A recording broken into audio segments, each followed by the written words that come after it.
মধ্যে এক নম্বর প্রায়োরিটি দিয়ে সরকারের উচিত ছিল জাতীয় নাগরিক পার্টি এনসিপি ভোট দেওয়ার বয়স 16 বছর আর নির্বাচনে প্রার্থীর বয়স 23 বছর করার প্রস্তাব দেবে জাতীয় ঐক্যমত্য কমিশনের কাছে। শনিবার সকালে রাজধানীর রূপায়ণ সেন্টারে জরুরি সংবাদ সম্মেলনে একথা জানান দলটির যুগ্ম আহ্বায়ক সারওয়ার তুষার। তিনি বলেন, আগামী রোববার জাতীয় ঐক্যমত্য কমিশনের সংস্কার সুপারিশমালা জমা দেওয়া হবে। সেখানে ভোট দেওয়ার বয়স 16 বছর এবং নির্বাচনে প্রার্থী হওয়ার বয়স 23 বছর করার প্রস্তাব করবে এনসিপি। ভোটার বয়স, ভোট দেওয়ার বয়স, সেটা আমরা মনে করেছি যে 16 বছর বয়স থেকে হতে পারে। এটার কারণ হচ্ছে এবারের আন্দোলনে, এটা আমরা আগামীকাল খুব জোর দিয়ে বলবো যে এবারের গণ অভ্যুত্থানে মূলত আপনারা বা সারা বিশ্বে এটাকে জেনজির অভ্যুত্থান হিসেবে বলা হচ্ছে।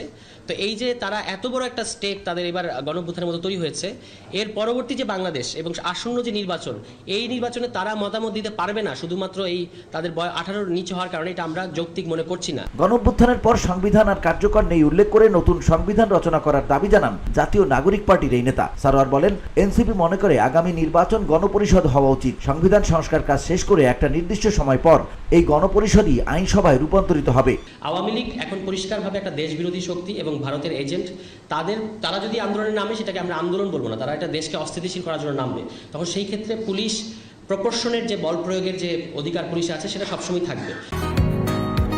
বসুন্ধরা, উত্তরা, বনশ্রী, কুড়িল ও বাড্ডা সহ রাজধানীর বিভিন্ন স্থানে অভিজাত ও অত্যাধুনিক মানের ফ্ল্যাট কেনার এক নির্ভরযোগ্য প্রতিষ্ঠান pleasant properties limited.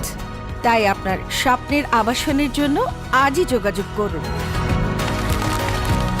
Pleasant properties limited, where destiny matches eventually. বর্তমানে ভোটার হয়ে ভোট দিতে 18 বছর হতে হয় একজনকে, আর নির্বাচনে প্রার্থী হতে 25 বছর পূর্ণ হতে হয়, যা আবার কমিয়ে আনার প্রস্তাব রাখতে যাচ্ছে তরুণদের নিয়ে গড়া নতুন রাজনৈতিক দল জাতীয় নাগরিক পার্টি।